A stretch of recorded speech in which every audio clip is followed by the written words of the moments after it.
Hello and welcome to another edition of the China in Africa podcast. I'm Eric Olander. Cobus Van Staden is off this week again. He is at an academic conference in Buenos Aires where I'm not sure how much he's actually working or how much he's playing, but nonetheless, it's nice for him to get a break, and he will be back again in a couple weeks. We're going to return to the issue of U.S.-China-Africa relations. Now, I know we've been focusing on this quite a bit. We did an interview with Aubrey Ruby, about 2, maybe 3 weeks ago on where the United States stands. She kind of left the conversation and left us thinking that there is some optimism. As many of you know who follow the show, I am nowhere near as optimistic about the prospects for American foreign policy in Africa. This is an administration that for 6 months now has really not mentioned the word Africa once. It's clearly not a priority. It's doing more to militarize its aid. And really, Donald Trump does not see the world in the same way that I think past presidents have, where Africa played a role not just in foreign policy, but also in soft power diplomacy with aid and humanitarian development. That's not on his agenda. That said, there are some opportunities out there maybe for the United States and China to collaborate. And on that front, this is why we're going to bring it up. In the Washington Post, the monkey cage column, which I'm not sure why they call it that, there was a great column that came out by our dear friend Janet Eom, who's the former research manager at the China-Africa Research Initiative at Johns Hopkins University. For those of you who are in the geeky realm of academia, that is, of course, Professor Deborah Braudigam's home. She is the kind of noted scholar on China-Africa relations. And so Janet joins us again to talk about her column that was recently published in the Washington Post. And by the way, Janet, welcome to the show. And congratulations, you are on your way to Beijing very soon to become a Schwarzman Scholar. And for those of you not familiar with what the Schwarzman Scholar is, really it's the 19th and 20th century version of what the Rhodes Scholarship was for Britain. The Schwarzman Scholar is at Tsinghua University in Beijing, and it is really one of the most prestigious scholarships anywhere in the world. So congratulations on that, and welcome back to the show. Thank you so much. Thank you for having me. So you wrote, China's Belt and Road opens up new business in Africa for both the U.S. and China. Now, I thought that was a particularly interesting headline. And then in the kind of top of your story, you said, and I'm just going to quote, and I think this would be a good way to start our discussion, the Belt and Road announced by Xi Jinping in 2013 has conjured images of a colonial China pillaging natural resources and enabling dictators across Africa in exchange for UN votes. So let's start first by that part on the, if it's not this pillaging of resources, which a lot of critics, particularly in Washington, look at One Belt, One Road, they look at it in very, dare I say, almost Leninist terms, in the sense that Lenin defined capitalism by countries going into the developing world, extracting natural resources, and then selling finished goods back to it. A lot of people see that One Belt, One Road is exactly that. So if it isn't this colonial pillage, what is it? Right. Well, let me start by first saying that the reason I focus on the Belt and Road is because it seems like this big, project that that is accumulation of a lot of the fears and speculation that people have had about China's overseas projects. So, overall at the China-Africa Research Initiative, we've looked at Chinese finance and other activities in Africa. And now this Belt and Road connecting Asia, Africa, and Europe is seen as this big colossal project. So kind of connecting the dots there. A lot of the things that we've observed in terms of the Belt and Road, or what people perceive will be projects under the Belt and Road. Over and over again, we see that this is very much an economic stimulus project. A lot of these projects are based on Chinese domestic needs. Various construction companies, various manufacturing factories needing to find opportunities abroad, needing to find cheaper labor. So, at the end of the day, we see that this is kind of the first and foremost motivation. I think, what I was trying to get at in that paragraph in my article was that oftentimes people look at the Belt and Road or these big Chinese commitments abroad and immediately jump to a conclusion that there's a political agenda and that's the main motivation. But as anybody who studies China and Africa, in depth understands, there's a very complex network of actors. There isn't necessarily this concrete strategy from the beginning, even though the Belt and Road is marketed as something that's a big package. It's a lot messier on the ground. Things fail when people, try to implement something in reality. And so, rather than there being some kind of big political motivation behind a lot of these projects, a lot of the time it's market-driven economic stimulus projects. So that was the kind of more complexity I was trying to get at. I wonder if the perception of Belt and Road depends on where you are in the world. So you say it's largely an economic agenda, which probably is true. But I think if you're sitting in India, the framing of the issue is far more military and political. Mm-hmm. India feels encircled now, especially with the opening of the new naval base in Djibouti, which gives the Chinese Navy access to the Indian Ocean, and then also an expansion of China's presence in Sri Lanka. And so, but at the same time, if you're sitting in Kenya, where the new standard gauge railway was opened and the port of Mombasa is being rebuilt by the Chinese, and new airports, Kenyatta Airport was rebuilt by the Chinese, that looks like a wonderful economic opportunity. So how much of it actually depends on where you are in the world and how you see OBOR? That's actually a really good point. I think that there is more nuance to this project than a lot of people assume from the beginning. So I think that's a very fair point, that depending on where you are located on the proposed OBOR, your perceptions will be very different of what it means. And maybe we just have to wait and see for 5-10 years down the road what kind of projects do take place, what projects don't. Whether a lot of these projects that are more military oriented do take off, or whether a lot of these infrastructure projects in African countries will be taking on more of the Belt and Road projects. So I think we'll have to wait a little bit to see, what shape the OBOR takes. But I think it's very fair to say that we shouldn't come to any conclusions that OBOR is just one thing or another. It's probably very different for people all over. Just to give a sense for those who have not been following the development of OBOR, part of it is government, but also I think, and you alluded this to in your piece too, there's a certain chaos to the whole initiative because there's a lot of private enterprise that's also participating in it. And so it's not as centralized, I think, as a lot of people want to think it is. And it's not as coordinated. It is this thing that is a policy doctrine driven by Beijing, but underneath that, there's a lot of actors that are engaging in this. And so it doesn't have necessarily the cohesion that I think a lot of people may assume. But you talk about, let's go to the kind of the core thesis of what your essay was. You say that this is going to open up opportunities for both the U.S. and China and Africa. Let's go right to it. Tell us how you see this benefiting both the U.S. and the Chinese. It's clear to me what the Chinese are going to get out of it. Where does the U.S. fit in all of this? Sure.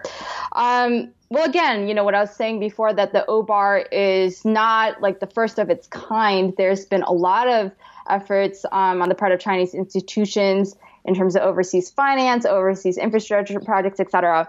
And so I, in writing this article, was looking at patterns that we've seen before. And one of the things is that with this, the AIIB, various Chinese development banks trying to restructure the way they do things abroad, there have been some efforts to try and enhance environmental or social standards, for example. And in those cases, that's where there's more of an opportunity for collaboration from the American side. So, for example, when the AIIB came out recently with some, logo or mottos that they, were writing about, one of them was lean, green, and clean. And a lot of people saw that kind of as a reaction to criticism that various Chinese overseas projects have had in terms of environmental degradation or not adhering to local labor standards, those kind of things, so social and environmental standards. And so, in the past, there's been this kind of a lot of Western or American firms, right? This is not across the board necessarily the case, but a lot of these firms that have stronger environmental or social standards, there's been some effort on the part of Chinese counterparts to try and adopt some of those norms, perhaps. And so, because, truth be told, until now, a lot of those norms around environmental and social standards have been shaped by more traditional development partners. And so, there's an effort on the part of these Chinese institutions to maybe adopt some of those norms, or at least, respond to criticism in a way where they are more in sync with some of these traditional development partners. Yeah, so the AIIB is the Asian Infrastructure Investment Bank, which in many ways is seen as a rival to the Asian Development Bank or even the World Bank, building infrastructure around the world. What a lot of people are assuming or thinking that the Chinese are doing is, rather than sinking all of their savings into American Treasury bonds, which they've done for the past 20 or 30 years, they're now deploying some of those savings into infrastructure development with a focus on Asia, but not exclusively on Asia. But you haven't kind of answered my question about where you think the U.S. will come into this. And the reason I'm kind of skeptical here, and I said this at the top of the show, is because there is no evidence that I can see whatsoever that the United States is engaged with Africa right now. Now, U.S. diplomatic programs may be continuing, so PEPFAR, some of the aid programs, a lot of these things that have been in motion for the past 15, 20 years have momentum and inertia, but there is no new energy coming out of Washington for any kind of initiatives, much less partnerships or any kind of collaboration with the Chinese, given that the White House has done nothing but, maybe not nothing, that might be exaggerating it, but has been very critical of the Chinese and skeptical of the Chinese to the point where it would seem remarkable if they could actually collaborate anywhere in the world, much less in Africa. Yeah, I think that's a very fair point. I might want to push back a little bit on that, because I think that as much as the current administration has, not prioritized certain Obama era Africa policies, or, not really look beyond opportunities to Africa, beyond transactional opportunities. There are still, for every group of people in DC right now that are trying to move away from Africa, which is, very much a lot of people in the government right now, there are still people who are very committed to these policies before. There are people who are now out of the Obama administration. There are people who have worked maybe in more the nonprofit space. There are other tools for engagement in Africa from the U.S. side. And I think that there's still, strong group of people that want to remain engaged in the opportunities in Africa. The problem, of course, like you said, is that the current administration is not prioritizing that. And we do a lot of these initiatives do need strong government support. Yeah, but I think it's fair to point out the fact that this is not necessarily a Trump initiative. Obama had a terrible record in Africa. I mean, this was a guy who paid almost no attention to the continent out of fear that he was going to be associated with it, already under pressure from Trump and the right wing that he was not a legitimate president because of his birth. But he really did not pay much attention to Africa. And this was something that a lot of Africans criticized him, that only towards the end of his second term did he start to go and spend any time there. But Power Africa, which was his $8 or $9 billion initiative, was a failure. And I don't think there's any major policy initiative that Obama had in Africa that will be memorable in any way. So in some ways, yes, we can put the burden at Trump's doorstep, but Obama himself didn't do much, it seems like. So this trend of disengagement from Africa seems like it's been on a slow decline. And I see China taking advantage of the fact that the United States appears to be disengaging and filling that void. I'm not trying to put you on the spot to defend the United States or any of the administrations, just kind of pointing out that I think the United States has been on a downward cycle with regards to Africa. No, I think that's all very fair. And I guess time will have to tell to see how much a lot of these institutions are going to, move away from various African commitments. But in terms of, since we are at this point in time, looking at what kind of opportunities might exist for trilateral cooperation, since there are still engaged actors from all sides, a lot of the social and environmental standards, like I mentioned before, even if there wasn't a strong track record or some of these projects from the American side did not fulfill their commitments entirely, there is still, there are some norms or practices or things that have shaped to some extent the way that, Chinese counterparts have been working in Africa. So I think that, it's a dynamic relationship. We'll have to wait and see how things turn out. Just to say that some of the things that have existed have shaped things on the Chinese side. So, and one point for optimism, I think, and I'm not sure if you mentioned this in your article or not, but certainly is the peace process in South Sudan, where the United States and China have been working as equals in many parts to resolve the civil conflict, unsuccessfully to date. But I think it gives us some indication that there is at least a window of opportunity. We saw a little bit also in the Ebola crisis from a couple years ago, where the United States and China were two of the largest aid donors. The United States gave significantly more, somewhere around $750 million, whereas China was about $100 million. But it was, again, another indication that their interests are aligned.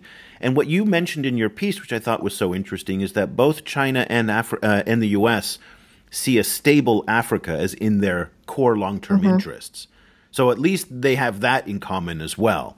But you also brought up the question of manufacturing, and I found that to be very interesting. Talk about how you think the three regions can benefit from increased manufacturing in Africa.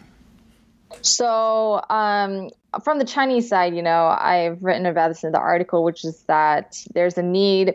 A lot of these manufacturing firms are now facing much higher wages in China. And so naturally, they're going to look for places in Southeast Asia and Africa to move some of their operations to. So the benefit on the Chinese side is more clear. In terms of on the American side, it's a little bit more nebulous, but some of the previous Obama era initiatives, for example, or AGOA, right? Some of these initiatives focused on African Growth and Opportunity Act, which is the free trade agreement between Africa and the U.S., correct? Right. Yes. Right, exactly. So, focus on African exports. The Made in Africa is actually really taking off in some of these countries. And trying to train local labor to be work on their own in these factories, very locally sourced materials, these kind of things. So I think that, from the American side, at least, there have been various institutions and actors that have been interested in supporting Made in Africa products. And so, I don't know as much about American manufacturing as I do Chinese manufacturing in Africa. But, there are some initiatives like AGOA that do demonstrate that there is an interest in supporting the African market. Yeah, Aubrey Ruby, who was our guest a couple weeks ago, she's a Washington, D.C. based scholar and advisor on African affairs. She wrote this article in Newsweek, and we had a whole show on it. So if you just look into our archives, you'll see it, where she said that the United States shouldn't compete head-on with the Chinese in Africa. Instead, they should do what they do best. So financial services, consulting, IT, these are the areas where the United States excels. And as the Chinese move in and, for say, do manufacturing, construction, Americans can provide professional services that in many ways are better than what the Chinese can do. So I thought that was a very interesting point, and it reminded me a lot of some of the points that you're making in your article here.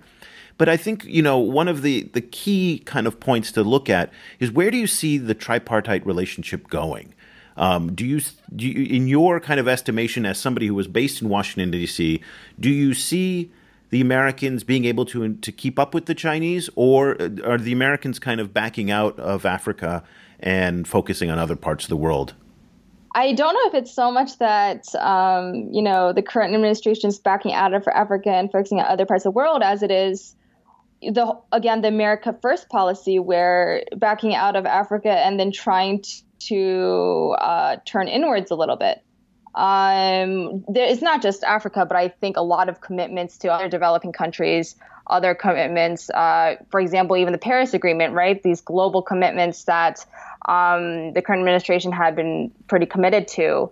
There's, moving away from that. So, I think it's more of a turning inward kind of situation, which isn't very promising for trilateral cooperation in some ways. But again, I think there are a lot of people, a lot of groups of foreign policy experts and practitioners that are still very intent on making American foreign policy a priority in Africa and other developing countries. So, I think in terms of any trilateral cooperation, maybe it won't be through, traditional channels in the government. It might be actually some other kinds of institutions that you might have to sidestep the government to find some trilateral opportunities. And certainly one of the next battlegrounds in Africa, particularly in business, is going to be on the e-commerce space and in the mobile internet space. And what I think is so interesting, again, if you look at companies like Facebook that are currently dominant in Africa, and again, I'm not too well versed in this, and I have several friends who work at Facebook, and I'd be interested to find out if they are prioritizing the continent, because it is certainly on the minds of people like Jack Ma, who is the CEO of Alibaba, who was just in Nairobi.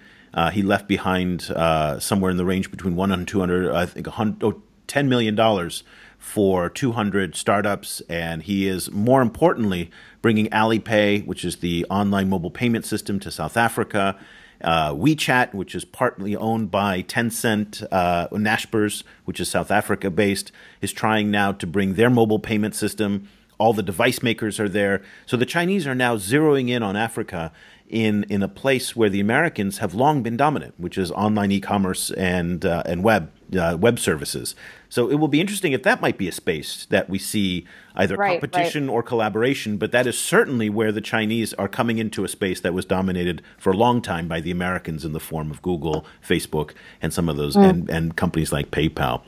The article is China's Belt and Road opens up new business in Africa for both the U.S. and China.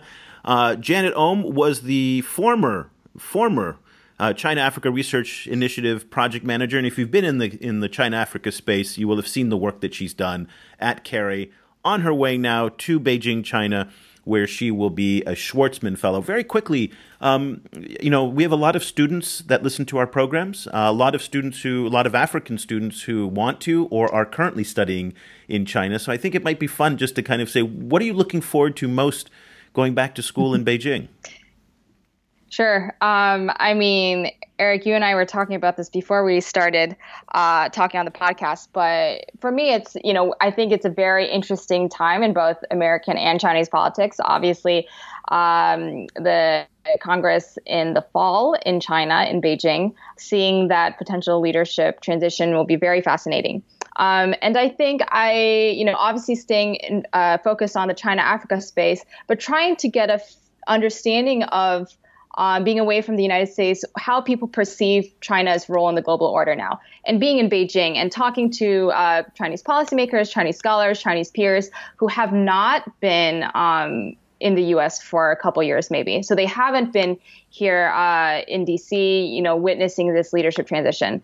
And so what kind of view they might have in terms of the role of China in developing countries. Just having that local perspective, I think, will be really interesting and fascinating for me. So I think most of all, just looking forward to being back in Beijing and kind of diving deep into some of these issues. I guess I'm most interested to hear what other students and how they see the world. How has the Chinese worldview among 19, 20, 21-year-olds changed? Do they see the world in different ways, in maybe more combative ways with the United States and the traditional powers? Do they see the world in more optimistic ways, as China now is a far more expansive power than it was just a few years ago? So it'll be interesting to check in with you in a few months after you've been there to hear what other students and what the worldview is of some of your classmates who are at Tsinghua University. So we wish you the best of luck, and thank you so much for taking time out of your vacation in Madison, Wisconsin to join us. And we're just so excited for you and your new adventure at the Schwartzman Fellowship. Thank you so much, Eric. So again, moving from Washington, D.C. to Beijing, China, Janet Eom, thank you so much for joining us. The discussion continues online. Head over to facebook.com/China Africa Project to share your thoughts on today's show, or follow China Africa News that's updated every 4 hours, 24 hours a day, 7 days a week. The guys are also on Twitter, where you can find Cobus at Stadanesk or Eric at E. Olander. That's EOLANDER. Subscribe to the China Africa podcast on iTunes or download the mobile apps for iOS, Android, or Windows Phone. Just head over to your favorite store and search for China Africa.